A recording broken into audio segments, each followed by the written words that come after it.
Vamos ler Neemias, capítulo 4, Neemias 4, a partir do verso, está muito abafado aqui, capítulo 4, melhorou agora. A partir do verso de número 16, verso 15 na verdade, 4:15 de Neemias, vamos fazer a leitura. E sucedeu que, ouvindo os nossos inimigos, que já o sabíamos, e que Deus tinha frustrado o desígnio deles, voltamos todos nós ao muro, cada um à sua obra. Daquele dia em diante, metade dos meus moços trabalhava na obra, e a outra metade empunhava lanças, escudos, arcos e couraças. E os chefes estavam por detrás de toda a casa de Judá. Os carregadores que por si mesmos tomavam as cargas, cada um com uma das mãos, fazia a obra e com a outra segurava a arma. Os edificadores, cada um trazia sua espada à cinta, e assim edificavam. O que tocava a trombeta estava junto de mim. Disse eu aos nobres, aos magistrados e ao resto do povo, 2 pontos. Grande e extensa é a obra. E nós estamos no muro, muito separado, longe uns dos outros. No lugar em que ouvirdes o som da trombeta, para ali acorrei a ter conosco. O nosso Deus pelejará por nós. Assim trabalhávamos na obra, e metade empunhava as lanças, desde o raiar do dia até o sair das estrelas. Também nesse mesmo tempo, disse eu ao povo, cada um com seu moço, fique em Jerusalém, para que de noite nos sirvam de guarda e de dia trabalhem. Nem eu, nem meus irmãos, nem meus moços, nem os homens da guarda que me seguiam, largávamos as nossas vestes. Cada um se deitava com as armas à sua direita. Que Deus abençoe a sua palavra e Ele fale ao nosso coração nesta noite de festa, de aniversário da nossa igreja. Pode sentar, muito obrigado. Eu mandei sentar, mas eu gostaria de honrar os que estão nos visitando, tá bom? Eu não vou pedir para apresentar, porque nós vamos tomar aí um tempo, mas eu vou pedir que fiquem de pé os casais, as famílias que estão nos visitando hoje pela primeira vez, principalmente os que vieram honrar a Isabela também. Fiquem de pé, por gentileza, os amigos, são irmãos até alguns conhecidos da Nazareno, fico muito feliz de vê-los. Peço perdão que eu não vou lembrar o nome de todos, alguns eu cumprimentei, Deus os abençoe, muito obrigado, tá bom? Sejam bem-vindos, podem sentar, um casal também ali, que eu os vi agora. Vieram também amigos do casal? Também? Que bom, muito bom. Há mais alguém aqui nos visitando? Não, acho que eu já fiz o radar pastoral, já entendi que são todos da casa, os demais, o Eduardo e a Fernanda, que foram nossas ovelhas, mas continuam sendo, viu? Eu não terceirizei, não. Vocês estão lá no Paraná, mas é bom vê-los aqui, tá bom? Sempre quando podem. Meus queridos, hoje eu fiquei na dúvida que palavra eu traria. Eu trouxe esse texto que eu já mandei para os irmãos, uma carta pastoral essa semana. Espero que você tenha lido essa carta, é muito importante, é um marco divisor de águas para nós. E eu sou muito encantado pelo livro de Neemias. Eu tenho muitos livros de comentários na minha biblioteca particular sobre Neemias. Teve uma época que o livro de liderança foi muito usado aqui no Brasil, nos Estados Unidos, muitas produções sobre liderança. E Neemias teve esse destaque. Neemias é uma figura muito importante no Velho Testamento. Ele é um personagem que vive no cativeiro da Babilônia. Ele foi levantado por Deus por causa de uma mensagem por meio de um homem chamado Hanani, ou Anani, com H. E essa notícia que Anani trouxe lá no capítulo 1 foi uma notícia negativa. Ele perguntou como é que estava Jerusalém. E Anani falou que os muros de Jerusalém estavam derrubados, estavam destruídos. E Neemias estava morando na região onde hoje é o Irã, o país do Irã, na região da Pérsia. E ele, antigo Império Medo-Persa. E Neemias ouve o relato, é tomado por um peso de intercessão, e ele é levantado por Deus para vir numa licença-prêmio que o próprio rei Artaxerxes deu a ele, uma licença-prêmio, por um pedido de oração que ele fez relâmpago no coração, não foi uma oração verbal, e enquanto ele orava, o rei já estava respondendo. O rei deu a licença-prêmio, o rei deu os recursos para que ele fosse a Jerusalém. E o mais interessante nessa história é que o capítulo 1 de Neemias, o último versículo, no versículo 11, diz: ele era copeiro do rei. Ele era um simples copeiro. Como hoje à noite aqui, muitos irmãos podem pensar, mas a minha função é tão pequena, é tão simples. Mas aquele homem foi levantado por Deus por um peso, por uma empatia muito grande, por uma causa muito nobre, que era a restauração dos muros de Jerusalém. Só para vocês lembrarem, Daniel, 70 anos antes, havia profetizado no capítulo 9 de que os muros de Jerusalém seriam reconstruídos em tempos difíceis e árduos. O Império Medo-Persa havia dominado o mundo inteiro. Bem antes do Império de Alexandre o Grande, veio o Império Medo-Persa. E antes do Império Medo-Persa, veio o grande Império da Babilônia.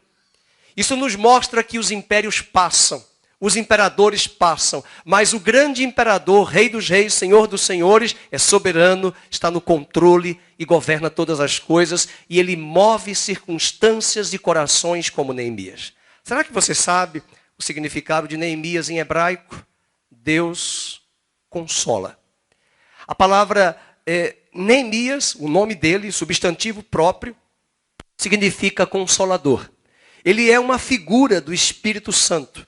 Ele é alguém que consola, ele pacifica. E é alguém que Deus vai levantar como instrumento muito forte, muito importante, de uma liderança para conduzir o povo de Deus à restauração dos muros. Essa mensagem que eu quero trazer hoje aos irmãos, queria ressaltar 7 princípios importantes na vida de Neemias, na história do ministério de Neemias. Neemias era uma pessoa rica, não talvez de bens, mas de entusiasmo, de paixão e de empatia. Ninguém faz nada na vida de forma significativa sem paixão. Eu costumo dizer, ontem eu falava com um jovem, e hoje de manhã também um outro jovem, para que ele buscasse ouvir de Deus qual é a sua paixão. Ele está em dúvida qual é a sua trajetória na vida profissional, que área ele vai trilhar. É muito importante fazermos as coisas pela paixão, e uma paixão que vem de Deus. Muitos viram o opróbrio de Jerusalém e nada fizeram de prático. Neemias lamentou, Neemias orou, Neemias chorou e jejuou e se dispôs a fazer algo. Desde o capítulo 2, Neemias vai nos mostrar a importância de avaliar antes de agir. Nos chama a atenção que Neemias vai sozinho em Jerusalém, ele chega e é algo que você precisa aprender. Não fique contando e abrindo a sua vida para todos, para qualquer pessoa. Algo que me chama a atenção que Neemias disse, eu não contei para ninguém o que Deus colocou no meu coração. Não era hora de falar. Era hora de agir, de ser mais pragmático, de sondar os territórios, sondar o ambiente. Me chama a atenção que ele anda em Jerusalém, geograficamente ele percorre toda a cidade e ele vai para lugares mortos, lugares assim difíceis. Ele vai no Vale do Monturo, o lugar do lixo, onde era o lixo da cidade, era naquele lugar que Moloque recebia crianças queimadas vivas.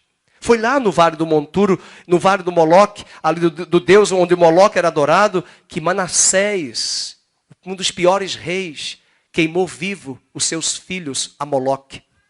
Foi lá esse rei Manassés que Jeremias profetizou que os judeus foram para a Babilônia por causa dos pecados do rei Manassés.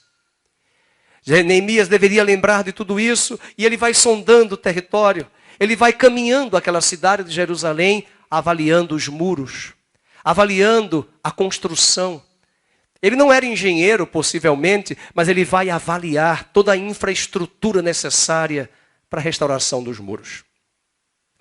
Desde o capítulo 2, ele mostra a importância de agir. Olhando ao redor, olhando para cima, olhando para frente, investigando o território, antes de motivar o povo para agir.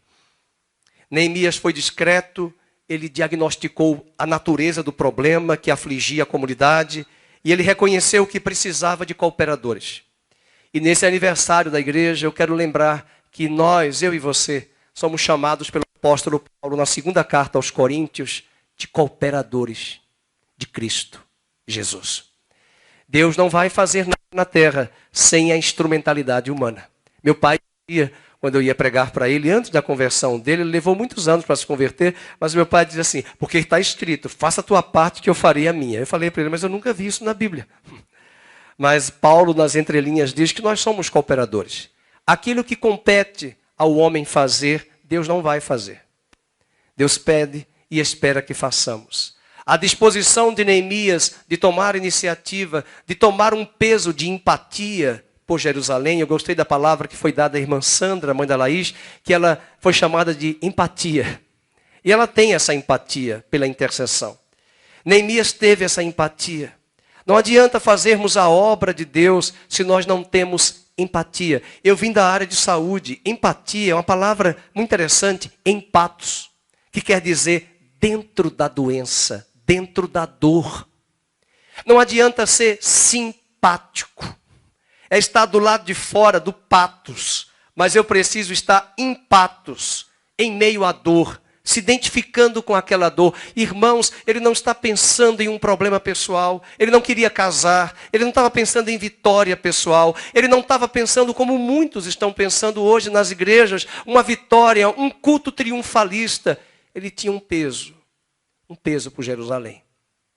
Um peso pela cidade do seu povo. Hoje mesmo eu fiquei na dúvida porque eu queria pregar sobre Hanukkah, uma festa judaica que Jesus celebrou lá em João 10, versículo 22. A festa da dedicação. Fica para uma outra oportunidade. Hoje eles estão começando com o pôr do sol, até o dia 26 de dezembro os judeus celebram Hanukkah. É uma festa da dedicação do templo. O templo foi profanado. Sabe o que fizeram no templo? Lá no ano 165 depois de Cristo, bem depois de Neemias. Neemias está vivendo lá por volta do ano 444 antes de Cristo. Depois que Neemias morreu, passou o império da Medopérsia. Agora vem o império de Alexandre o Grande. Império de Alexandre o Grande, ele morre com 33 anos de idade. O império é dividido em 4 partes. 2 partes se destacam, os Ptolomeus e os Seleucidas. E esses 2 povos, no norte e no sul, Israel no meio, a salsicha do hot dog. E a pressão dos 2 pães, Ptolomeus e Seleucidas. Ptolomeus e Seleucidas, 2 dinastias disputando a terra de Israel. Foi uma época difícil. Quem foi católico aqui e tem uma Bíblia católica, já deve ter lido a história dos Macabeus. É um livro apócrifo, histórico. Não é inspirado por Deus, mas é um livro interessante. Ele fala das guerras macabeias. Sabe quem foi Macabeus? Uma família sacerdotal. O nome Macabeu significa martelo. E essa família, que não tinha expertise em forças armadas, que não tinha expertise em exército, essa família tinha disposição. E no momento tão difícil, quando a dinastia desses 2 povos tentam tomar Jerusalém, invadem Jerusalém, e vocês não imaginam o que aconteceu. Eles pegaram um porco e mataram o porco e colocaram o porco no altar de Deus, no templo de Jerusalém. Uma grande profanação. No ano 165 a.C., Antíoco Epifânio, IV, da dinastia, o Antíoco, invade Jerusalém. E essa família sacerdotal de Macabeus se levanta como guerreiros. E eu quero crer que Deus está levantando na terra, no meio da cristandade, guerreiros, à semelhança de Macabeus. Homens que vão se levantar, homens e mulheres que vão se colocar na posição como Neemias se colocou 250 anos antes de acontecer essa tragédia. E hoje os judeus celebram a partir de hoje Hanukkah. João capítulo 10, se você ler verso 22, diz que Jesus celebrou a festa. Essa festa não é nossa, eu não sou judeu. Nós não temos que judaizar o cristianismo, mas nós temos que pegar os princípios do cristianismo, do judaísmo, e estudar e trazer para nós. E eles entraram no templo, essa família toma o templo de volta E sabe que aconteceu um grande milagre. Se você perceber, vou pedir ao Rogério e à Giovana para colocar aquela imagem do Hanukkah que eu pedi para colocar na tela. É um castiçal diferente do Shabat que os judeus celebram. No Shabat, eles têm um cálice, uma menorá, com 7 castiçais, para lembrar dos 7 dias. E no 7º o Senhor descansou. Mas a Hanukkah tem 9. O que aconteceu é que quando Judas Macabeu e a família entrou no templo em Jerusalém, tomou o templo de volta, purificou o templo, limpou o templo. Agora a questão é, cadê o azeite? Levítico capítulo 24 diz que 24 horas por dia o candelabro tem que estar aceso, com azeite. Só que eles entraram, cadê o azeite? Não tem azeite. O seu azeite sumiu. E encontraram pouquíssimo azeite. Um azeite que só daria para um dia. E eles fizeram as contas para que esse azeite volte a ter e a funcionar no templo, para o candelabro ficar aceso 24 horas, nós vamos levar mais ou menos 8 dias. E eles foram preparar o azeite para os próximos 8 dias à frente, mas não tem azeite aqui no templo suficiente. Miraculosamente, aquele azeite que só dava para um dia, foi suficiente para 8 dias. E a menorá é para celebrar que uma palavra que Zacarias capítulo 4 falou, não é por força, não é por violência, mas é pelo meu espírito, diz o Senhor, essa obra será feita. Eles fizeram a parte deles, eles fizeram a iniciativa de dizer, nós vamos defender o templo. E Deus fez o extraordinário, trazendo o azeite. E hoje nós podemos lembrar dessa festa. Quanta profanação tem entrado na igreja. Os irmãos devem ter se assustado essa semana com um cantor muito conhecido aqui no Brasil. Eu logo vi 6 horas da manhã, quando eu abri, eu digo, isso vai dar tanto problema ao longo do dia nas redes sociais, dito e feito. Nós gostamos muito das músicas dele, nós cantamos, nós não vamos deixar de cantar, porque essas músicas foram inspiradas por Deus numa época que ele estava no caminho do Senhor. Mas, sem citar nome para não trazer exposição, foi triste ver aquela frase. Isso nos assusta, mas quem está acompanhando a palavra de Deus sabe que nos últimos dias Jesus disse, antes da sua vinda, haverá uma apostasia. Apostatar da fé é esfriar, é se distanciar dos postulados, é se distanciar da doutrina.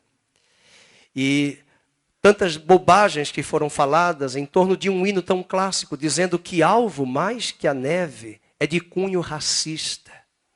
Ah, meus queridos, mas eu não me deixo enganar, quem a igreja precisa ter discernimento. E há 5 anos atrás, quando eu vi que ele estava fazendo doutorado na UFRJ, e mostrou lá os livros que estavam estudando, né, de sociologia da religião. Eu também fiz na mesma área. Mas os diplomas, a academia, podem nos servir para as coisas terrenas. Mas no mundo espiritual, nós precisamos da palavra de Deus, que é lâmpada para os nossos pés e luz para o nosso caminho. O que de fato estamos vendo é necessidade de se autoafirmar para os de fora.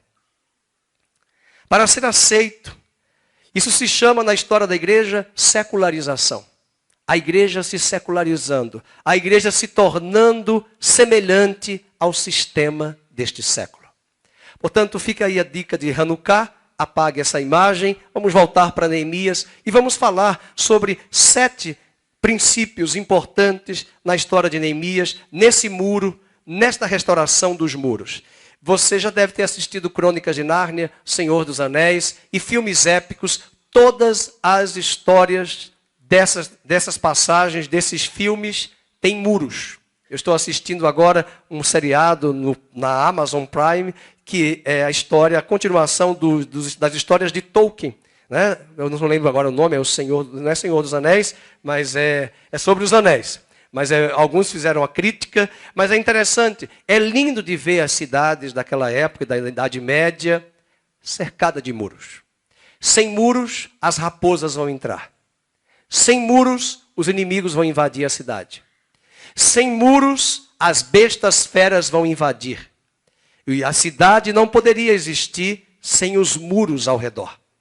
Jerusalém já havia sido restaurada, Esdras já havia sido encaminhado para Jerusalém, ele restaurou o templo, ele restaurou o culto, ele restaurou a palavra, os sacerdotes e os levitas voltaram, a cidade foi restaurada, mas os muros não foram restaurados. E os muros, se você visitar Jerusalém hoje, você vai ver os muros, são muros bem estruturados. E a cidade de hoje é uma cidade até um pouco maior da Jerusalém daquela época. Mas imagina construir muros. E eles levaram a reconstrução desses muros, lá no capítulo 5, 52 dias no processo de reconstrução desses muros. Uma das frases que me chamou a atenção nesse capítulo, que eu queria que você marcasse, é que ele diz para nós que eles estavam distantes uns dos outros. Veja aí o capítulo 4, verso de número... deixa eu ver se é o versículo 15. Voltamos todos nós ao muro, a última frase, cada um a sua obra. Além disso, diz o versículo 19, a última frase, grande e extensa é a obra. Verso 19, e nós estamos no muro, leiam, muito separados. E agora? Está muito fraco. Eu queria ouvir a igreja separados, longe, mas a pandemia nos distanciou. O medo nos atingiu. O desespero por causa de um vírus tomou o nosso emocional. Deixamos de congregar. Já é tempo de voltar, embora nós sabemos que alguns estão passando situações difíceis e nós sabemos como o vírus, as suas variantes, trazem sequelas, trazem consequências na saúde e no físico.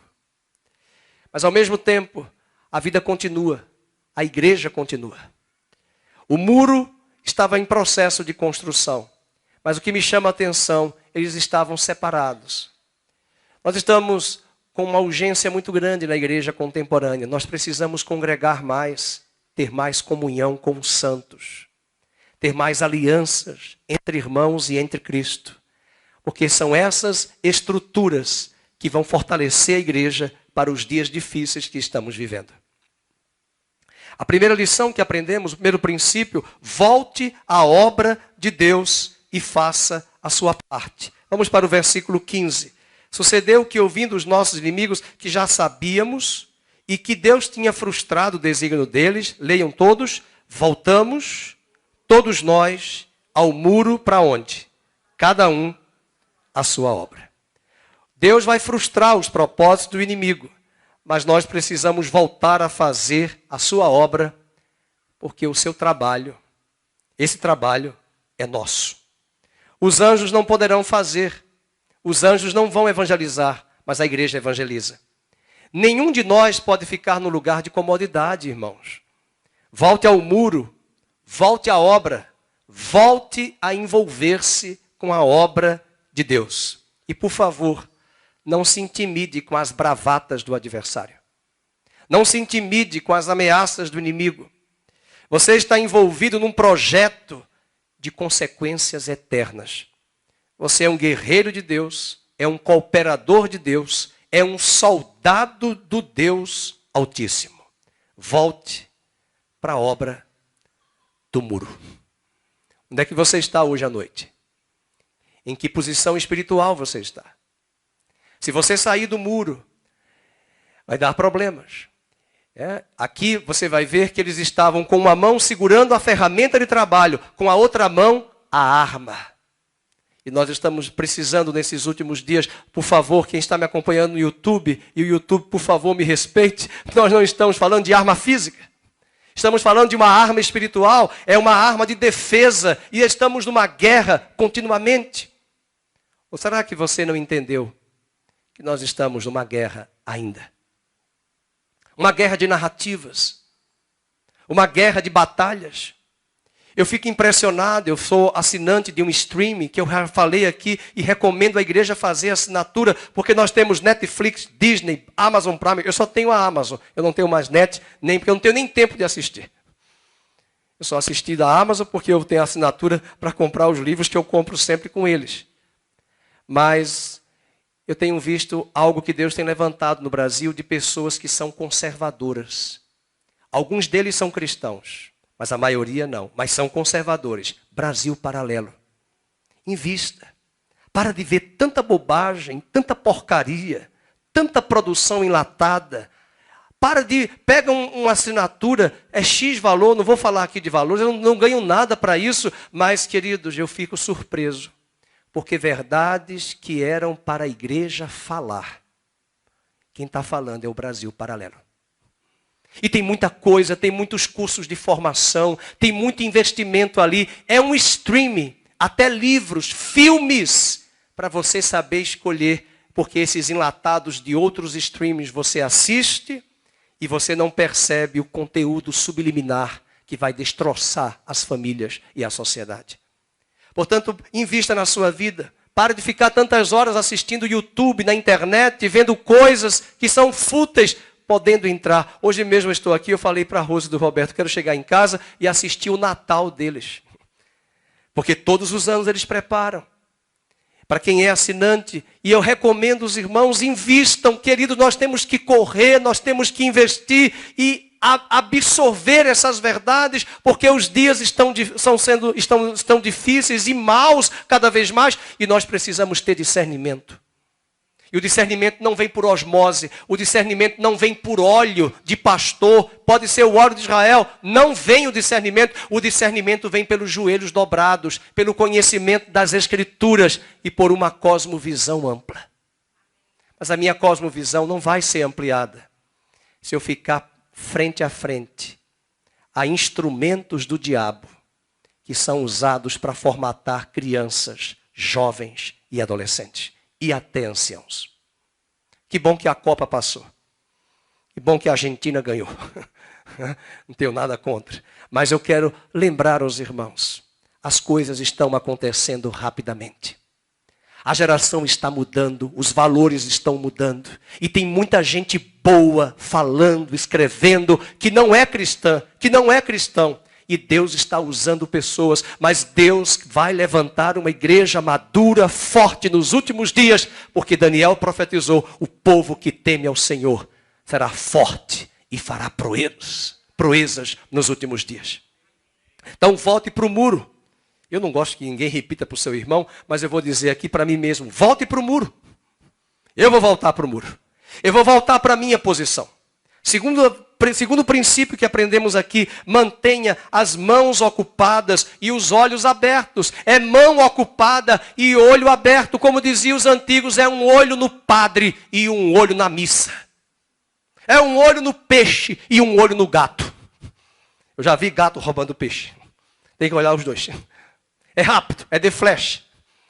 Então você precisa manter as mãos ocupadas. Veja o verso 16, acompanhe. Daquele dia em diante, metade dos meus moços trabalhava na obra, a outra metade empunhava lanças, escudos, arcos, couraças, e os chefes estavam por detrás de toda a casa de Judá. Os carregadores que por si mesmo tomavam as cargas, cada um com uma das mãos, leiam, fazia a obra e com a outra eles seguravam a arma. Eles trabalharam e vigiaram. Ação e vigilância caminham de mãos dadas. Muitos se envolvem tanto no trabalho que deixam de vigiar. E por isso caem no próprio campo de trabalho. E muitos obreiros se perdem no trabalho, se cansam na obra e da obra. E trabalho sem vigilância pode nos acarretar grandes perdas. Esse escândalo de uma mensagem sobre o hino Alvo Mais Que a Neve, há 3 anos atrás, eu vi no Réveillon, do mesmo cantor lá no Instagram, celebrando quase bêbado, embriagado, com taça de vinho e sambando, em pleno Instagram. A apostasia começa assim. É uma concessão aqui, é uma outra concessão ali. A frase que não há nada demais é um relativismo. E aos poucos eu vou formatando a minha mente com o sistema deste século. E quando eu olhei para a fala sobre o hino, eu rebobinei a fita, eu fui lá no Instagram, sem ninguém me mandar, nem o próprio Instagram, e eu fui buscar a mensagem, sambando, meio quase embriagado, com a taça de vinho e o vinho. Isso é a figura de um cristão que se diz pastor. Até o vinho, para quem bebe, deve ter muita prudência. Eu não tenho nenhum problema com bebida. Eu cresci no meio das bebidas na casa dos meus pais. Mas eu detesto toda forma de bebida que eu já provei. E não tenho vergonha de dizer que eu posso beber um vinho, mas é uma taça, porque a segunda eu vou dormir. E para mim é muito claro o limite, mas eu conheço pessoas que não podem beber um cálice. Só o cheiro já levam-na a beber mais e mais. Vigie a sua fraqueza. Vigie essa área. Nós estamos vivendo uma época de muitos escândalos nos obreiros de Deus. Por quê? Porque estão trabalhando aparentemente, mas não estão vigiando, não estão com olhos abertos. Trabalho sem vigilância pode nos acarretar grandes perdas. A terceira verdade que aprendemos nesse texto: mantenha os ouvidos bem afinados a um chamado de emergência. Mantenha os ouvidos bem afinados. Veja o verso 18. Os edificadores, cada um trazia a sua espada à cinta e assim edificavam. Leia a última frase. O que tocava a trombeta estava junto de mim. De mim quem? Neemias. Se você ler Números capítulo 10, havia 4 tipos de toques do chofar da trombeta. É pelo barulho do toque da trombeta, pelo sonido da trombeta, da forma como se tocava. O pastor Felipe tem um chofar que eu deixei com ele, que eu sou uma tragédia para tocar, nem berrante eu toco, quanto mais o chofar. E ele toca chofar. Foi um irmão que foi a Israel há 15 anos atrás e me deu de presente um chofar legítimo, caríssimo. Não despreza, a gente olha assim, pensa que veio de qualquer bode, qualquer carneiro. Não, querido, aquilo ali foi caro. O irmão me deu de presente. Ai do pastor Felipe se quebrar. E ele toca chofar. Eu acho que os irmãos dos seminaristas iam ficar loucos, né? Olhando o pastor Felipe tocando chofar. Né? Porque as pessoas se escandalizam. É chofar, é judaizando. Escuta, nenhum desses instrumentos existiam na igreja. Isso entrou na história. Até o Castelo Forte de Lutero, o hino, era uma música que tinha uma melodia que se aproximava com as músicas dos bordéis. A melodia, não a letra. Então nós temos que contextualizar e entender isso. Mas se tem um instrumento bíblico, profético, é o chofar. Tem gente que se escandaliza. E Neemias está dizendo, olha, o que tocava a trombeta está perto de mim, porque eu preciso que ele fique do meu lado, para que quando ele der o toque, eu discirna. Porque o chofar, quando tocava, tinha vários motivos. Por exemplo, o inimigo está vindo, o que ficava na torre de vigia, tocava o chofar com tantos toques para dizer, inimigo à vista, inimigo à vista. Mas também, quando chegava o dia da lua nova, eles tocavam o primeiro dia do mês o chofar para dizer, hoje é feriado, hoje é Shabat, hoje é dia de festa, vamos receber o primeiro dia do mês, é um novo mês, vamos congregar, vamos celebrar, dependendo do toque. A minha pergunta hoje à noite é, você está ouvindo o toque de Deus? Você está discernindo que dias são estes? Eu repito aqui, porque tem muita gente visitando a igreja. Pergunta para minha esposa, quantas vezes eu já assisti Senhor dos Anéis? Eu acho que 20. Todos os filmes. O Hobbit agora, de novo, estou revendo tudo de novo. E a frase que eu pego do Hobbit, do Senhor dos Anéis, é uma só. Alguma coisa estranha está acontecendo na terra. Alguma coisa estranha está acontecendo na terra. Essa frase está me incomodando. Alguma coisa estranha está acontecendo na terra. Igreja, alguma coisa estranha está acontecendo no planeta. Nós precisamos pedir a Deus discernimento. Na política, na economia, não é mais globalização, não. É globalismo. As narrativas, o sistema podre, carcomido, ruído, está tentando dar os golpes. Ou já estamos num golpe porque as instituições já foram quebradas? E nós precisamos pedir a Deus discernimento, porque nós não vamos entrar no humanismo achando que é o homem que vai mudar. É Deus que intervirá e agirá quando o povo de Deus se voltar para Ele por discernimento. A trombeta não podia dar sonido incerto. E o líder, os pastores, têm a responsabilidade de cuidar do povo de Deus. Ele precisa estar atento aos perigos que atacam a igreja. Coloque aí Atos capítulo 20, verso 29 e 30. Paulo está em Éfeso, na atual Turquia, e ele traz uma predição profética negativa, sombria para a igreja. Ele diz: eu sei que depois da minha partida, entre vós penetrarão lobos vorazes, que não pouparão o rebanho. 30. E que dentre vós mesmos se levantarão homens falando coisas pervertidas. Nós ouvimos há 2 anos atrás um pregador famoso dizendo que a Bíblia não está atualizada. Que a Bíblia tem que ser atualizada. E esses homens começaram tão bem, mas estão terminando tão mal. E nós estamos vendo uns modismos agora. Não preciso de igreja, eu sou igreja. Não preciso de igreja. Você precisa de igreja. Você precisa de igreja. Eu não sou igreja sozinho. Nós precisamos congregar. Quando essas coisas acontecem, como eu vi, eu pensei, isso é apostasia. Isso é apostasia. O hino agora é racista, marxismo cultural. Trazendo discussões de marxismo cultural. Gente, o hino quando foi proclamado, ninguém nem pensou nada sobre isso. E nós temos visto jovens enveredando-se pelas universidades, sem base bíblica, e são cooptados por essas narrativas. Muitas coisas estranhas estão acontecendo. E eu falo isso com muito pesar.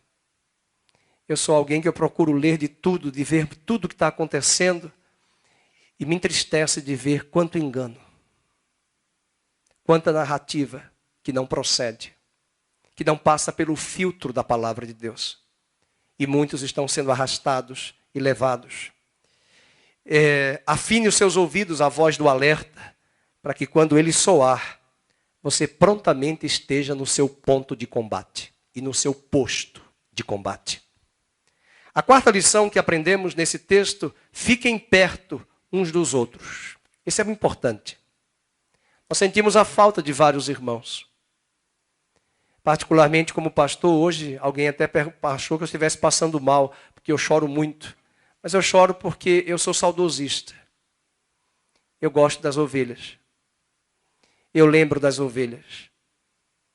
Lembrei de tantas pessoas, olhando para as fotos que nós passamos aqui de manhã, dos 11 anos de vidas que andaram conosco, algumas partiram, como a irmã Luzia. E tantos outros que partiram. A irmã Maria Olímpia, uma senhora que batizamos com 84 anos, ela morreu com 86 anos.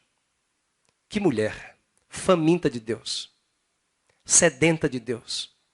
Conheceu-me no tênis clube, na boate. Já pensou o pastor pregando na boate do bar inglês, no tênis clube?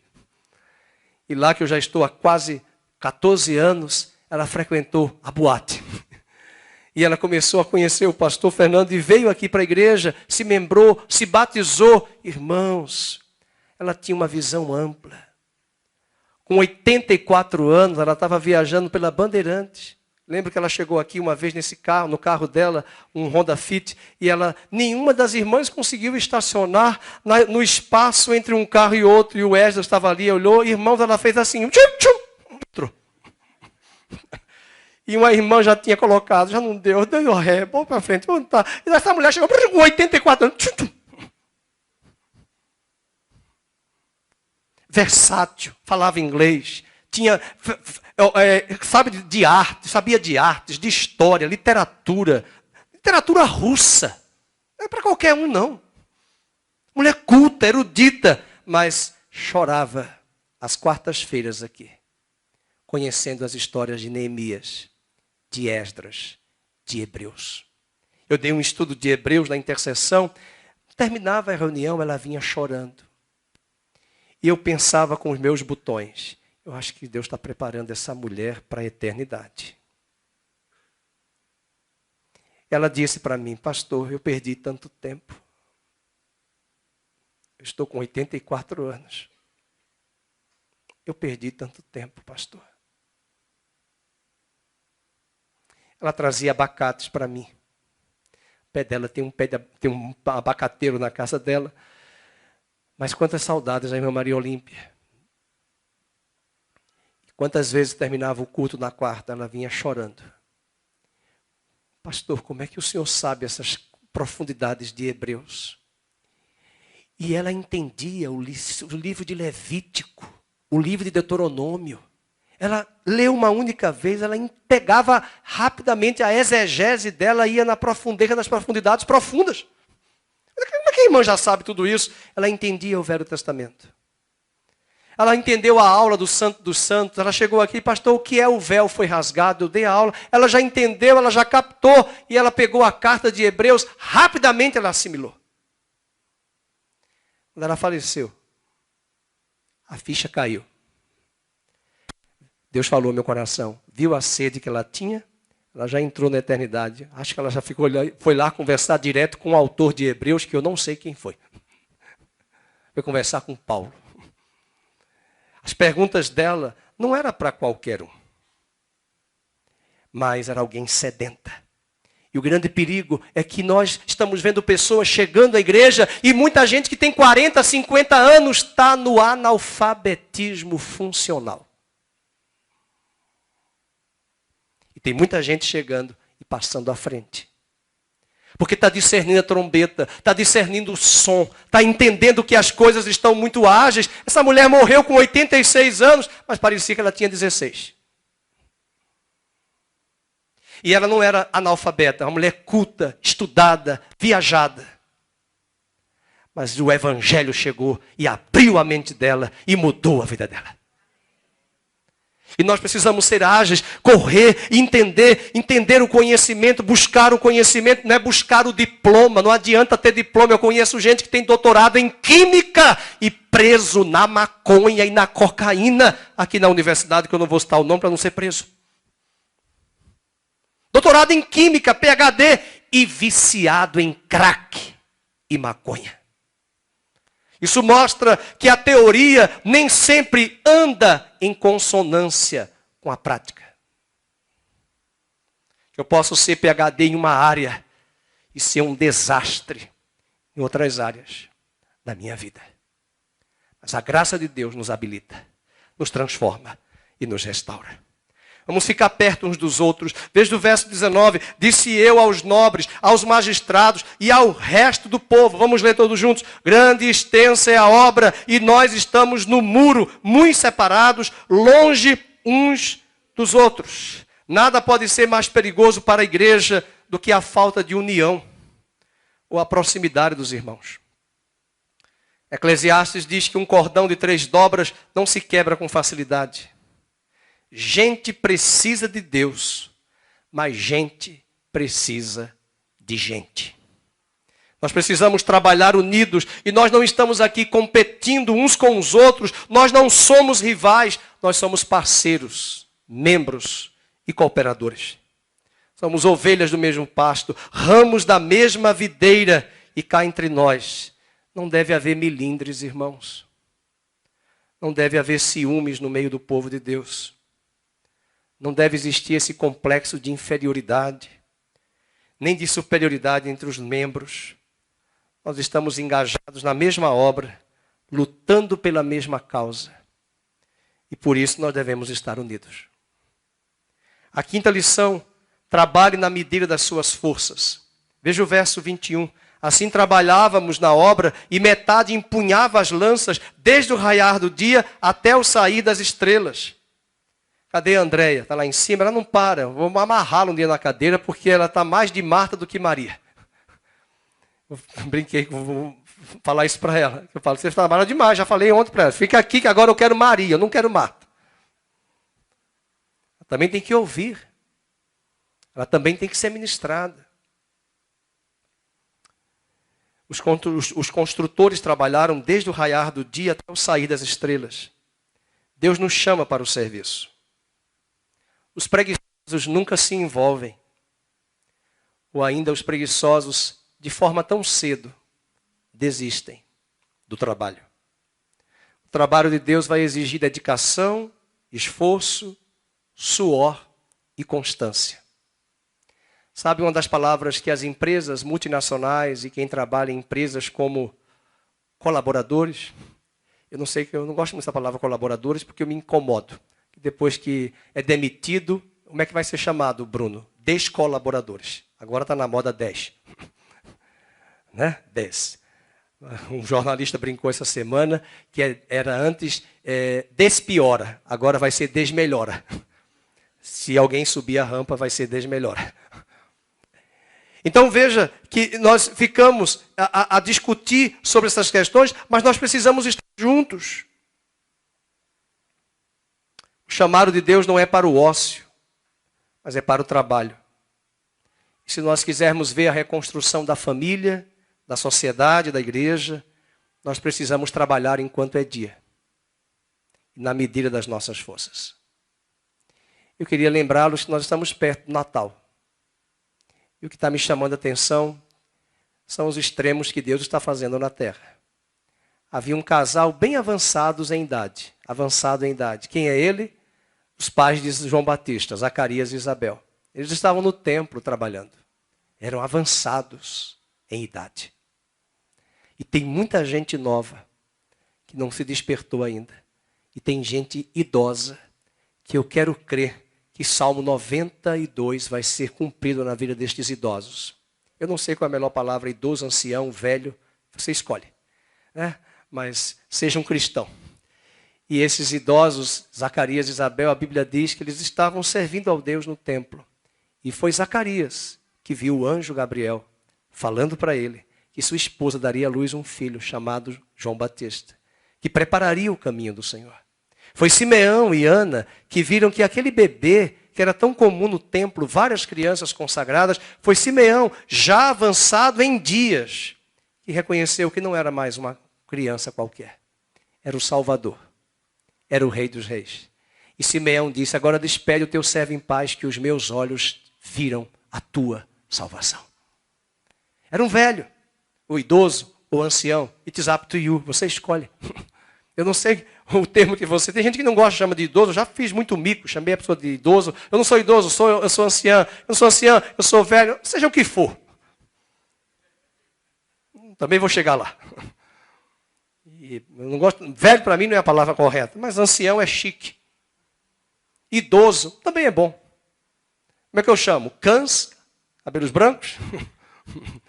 O Emerson já tem, eu também já tenho. Vai fazer o quê? Mas cá entre nós, tem tanta gente adulta de 80 anos se comportando como se tivesse 15.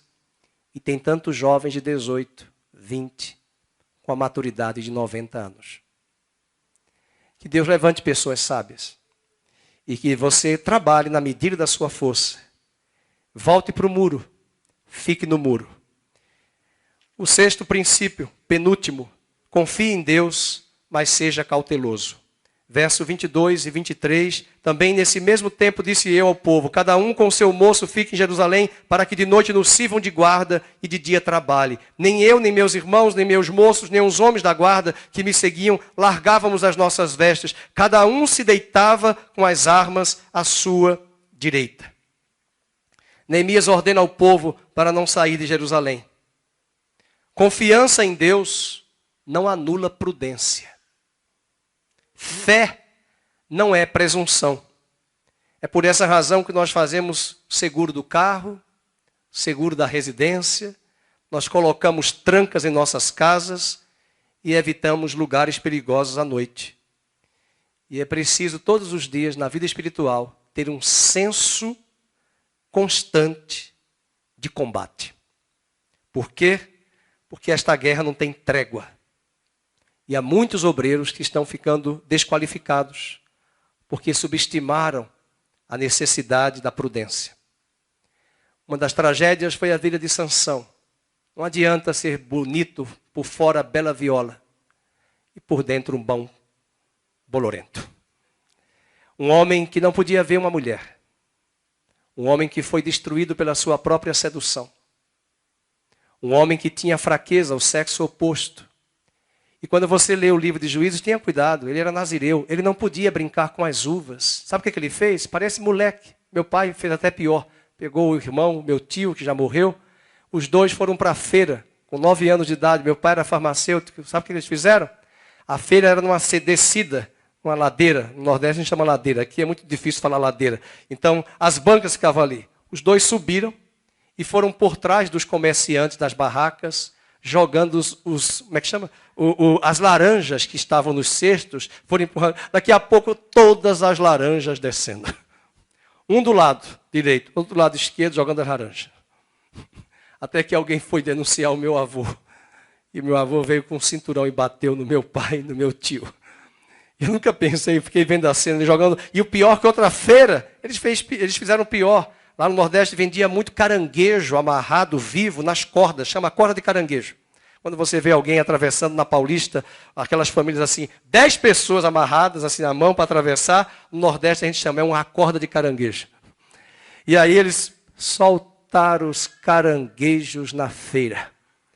E de manhã os caranguejos, quem já pegou caranguejo tem que saber pegar caranguejo. Eles soltaram os caranguejos, irmãos, e tome caranguejo a descer de ladeira abaixo. As pessoas saíram gritando. Que horror, aprontando.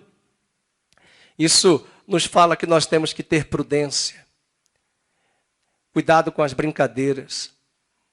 Cuidado com brincar com as coisas de Deus. O que é que Sansão fez? Ele amarrou as 2 raposas, ateou fogo no rabo das raposas. E aonde ele jogou as raposas? Fala para mim. Nas plantações de vinha. Ei, ele era nazireu. Ele não podia fazer isso. Ele está no lugar errado, fazendo coisas erradas, brincando com o chamado de Deus.